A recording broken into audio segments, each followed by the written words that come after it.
Warahmatullahi wabarakatuh. Alhamdulillah teman-teman semoga tetap sehat, tetap produktif walaupun di masa pandemi. Jadi kali ini kita akan sharing ya terkait dengan manajemen risiko. Karena seperti teman-teman tahu, masa pandemi ini adalah masa-masa yang penuh ketidakpastian dan penuh dengan risiko-risiko yang memang sangat-sangat cepat sekali yang harus kita mitigasi karena isu internal eksternal, kondisi di luar itu sangat tidak menentu. Di sini kita akan mencoba untuk belajar manajemen risiko dasar. Semoga bisa bermanfaat baik untuk kerjaan kita maupun untuk kehidupan kita sehari-hari. Jadi harapan kami dengan sharing ini, para risk owner dapat memahami proses manajemen risiko perusahaan, risk owner melakukan penerapan konteks dan lain-lain. Jadi nanti teman-teman setelah belajar risk management bisa memahami pentingnya pengelolaan manajemen risiko di perusahaan dan proses-proses seperti apa, dan siapakah risk owner, siapakah pemilik risiko. Jadi kita bisa belajar sama-sama. Kemudian manajemen risiko pun sudah selaras dengan ISO. Kalau Bapak Ibu yang berkecimpung di dunia kesisteman, baik ISO 9001, 2015 terkait dengan mutu, 14001, 2015 terkait dengan lingkungan, 45001, 2018 terkait dengan kesehatan dan keselamatan kerja, maupun ISO 37001 terkait dengan anti penyuapan. Itu pun semua sekarang sudah berbasis risiko. Jadi risiko ini sudah masuk hampir seluruh lini dan memang sudah sangat menjadi prioritas ya. Jadi kita bekerja berdasarkan manajemen risiko, bertindak sesuai dengan program manajemen risiko, kemudian untuk memastikan tugas-tugas kita, tujuan utama perusahaan dapat tercapai. Apa yang dimaksud dengan risiko? Mungkin teman-teman sudah sering mendengar ya, ataupun sering mengalami ya. Dan ini biasanya teman-teman pun secara tidak sadar itu sudah melakukan manajemen risiko dalam kehidupan sehari-hari.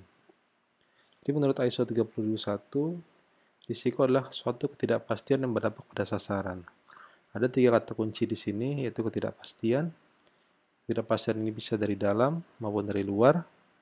Jadi ketidakpastian dari luar, bagaimana regulasi, bagaimana lingkungan sekitar kita, bagaimana dengan faktor-faktor eksternalitas yang dapat mengganggu pencapaian sasaran kita dari internal, kemampuan kita, kompetensi, ketersediaan tenaga kerja, kesediaan alat, kesediaan metode kerja, itu pun hal-hal yang suatu hal yang ketidakpastian.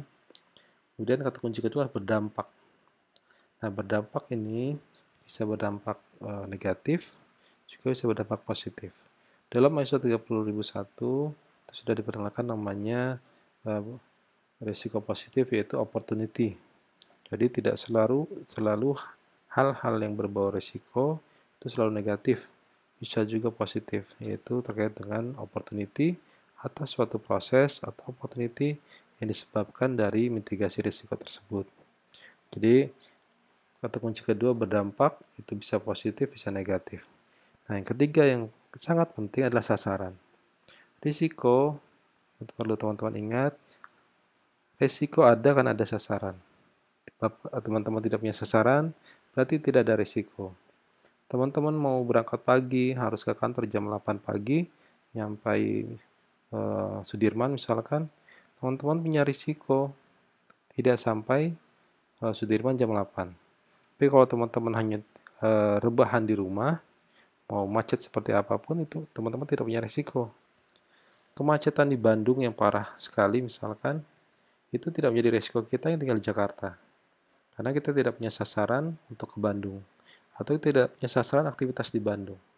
Tapi kalau teman-teman punya sasaran, berarti teman-teman punya risiko. Teman-teman ingin punya sasaran, saya ingin belanja di salah satu toko online untuk membeli sepatu. Ada risiko nggak? Ada. Pertama, risiko untuk kualitas barang, risiko untuk mendapatkan harga yang tidak sesuai, Risiko yang penting adalah risiko selain dapat sepatu, dapat baju, dapat kaos, dapat yang lain-lain yang di luar budget kita. Jadi setiap aktivitas teman-teman itu pasti ada risikonya. Ya. Jadi ada 3 kunci di manajemen risiko. Ketidakpastian baik internal eksternal berdampak positif maupun negatif. Dan yang ketiga, teman-teman harus punya sasaran baru punya risiko. Mudah-mudahan mudah dipahami. Nah, ini sama hanya terkait dengan definisi. Maaf. Jadi yang kita perlu ingat, ketidakpastian itu ketika ngomong risiko adalah potensi belum terjadi. Jadi kejadian tersebut bisa merupakan kemungkinan. Bisa terjadi, bisa tidak. Dan berdampak, dampaknya seperti apa? Apakah dampaknya terhadap finansial, nama baik, terkait dengan dampak hukum, atau yang lain-lain. Sasaran itu tentu tujuan dicapai, baik tujuan individu, tujuan perusahaan, tujuan keluarga, maupun tujuan-tujuan lain.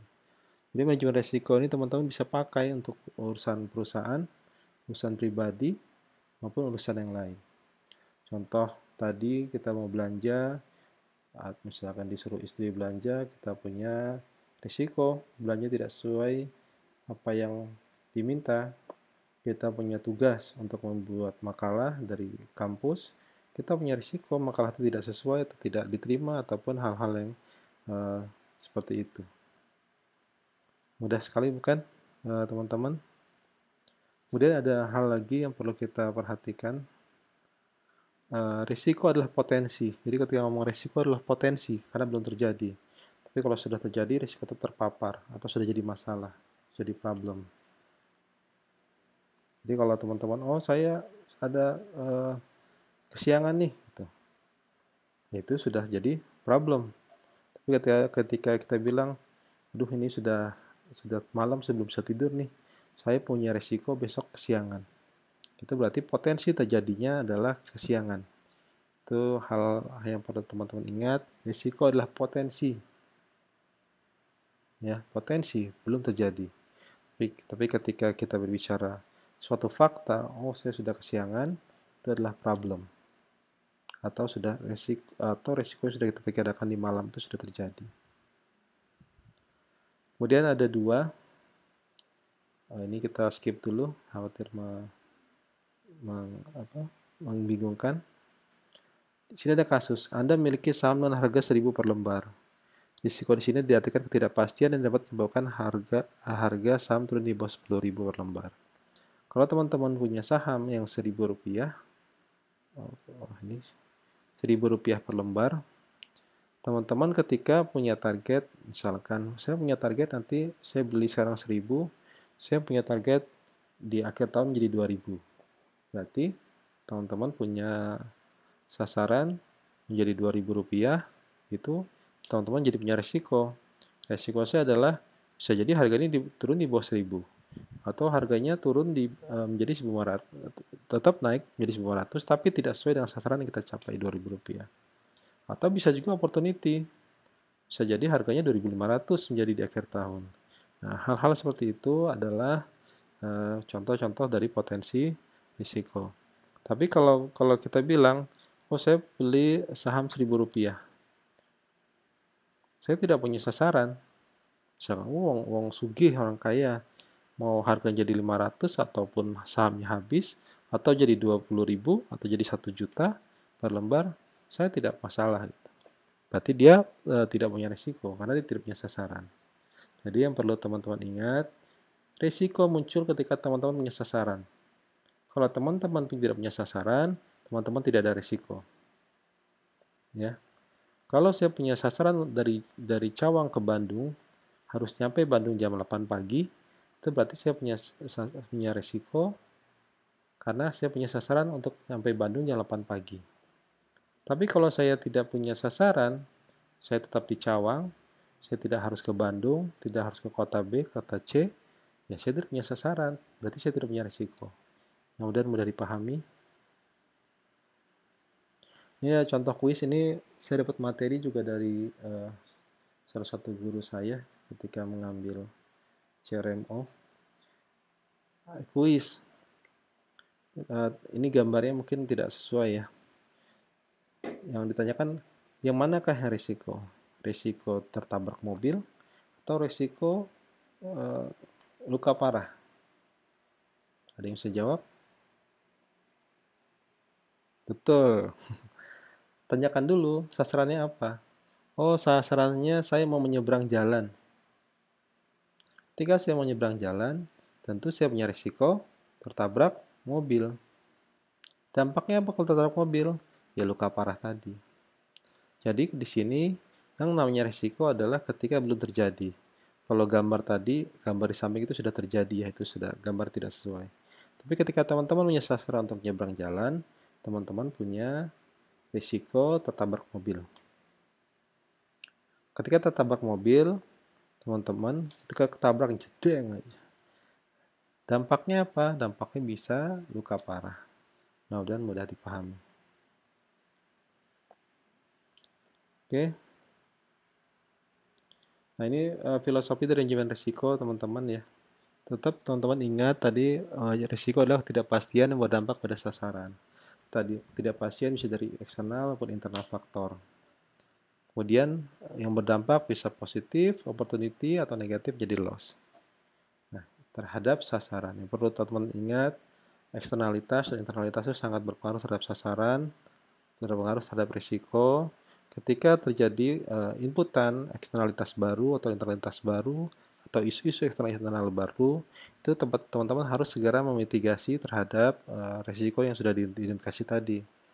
Contoh misalkan teman-teman menyeberang jalan tadi, ada potensi tertabrak mobil. Teman-teman lihat faktor eksternalnya. Oh, ternyata jalannya lagi padat, lagi ramai. Mobil pada ngebut. Nah, itu teman-teman harus identifikasi lagi. Oh, ini faktor eksternalnya sedang tinggi nih. Yang berpotensi untuk tertabraknya makin tinggi. Tinggal teman-teman hitung untuk analisis dan evaluasi apakah sasaran itu bisa tercapai, atau sasarannya ditunda, atau sasaran dikurangi, atau sasarannya risikonya di-accept. Oh, nggak apa-apa deh ketabrak, paling lecet gitu. Misalkan seperti itu. Tapi dengan syarat resiko bisa diterima kalau memang tingkat resikonya sudah rendah. Ini contoh eksternalitas ya. Ada undang-undang, kompetitor, teknologi, atau hal-hal lain yang terkait dengan sasaran teman-teman sendiri. Oke, teman-teman, mungkin sampai sini dulu. Nanti kita akan lanjutkan. Mudah-mudahan sedikit tapi dapat dipahami agar nanti teman-teman tidak terlalu banyak yang dimasukkan. Yang penting buat teman-teman ingat, resiko adalah ketidakpastian yang berdampak pada sasaran. Ketidakpastiannya apa? Bisa dari internal eksternal, dampaknya bisa negatif positif, dan sasaran itu bisa KPI, sasaran belanja, sasaran pergi, apapun yang menjadi sasaran teman-teman, ada risiko tidak tercapaian. Mungkin itu dari saya. Terima kasih, semoga bermanfaat. Assalamualaikum warahmatullahi wabarakatuh.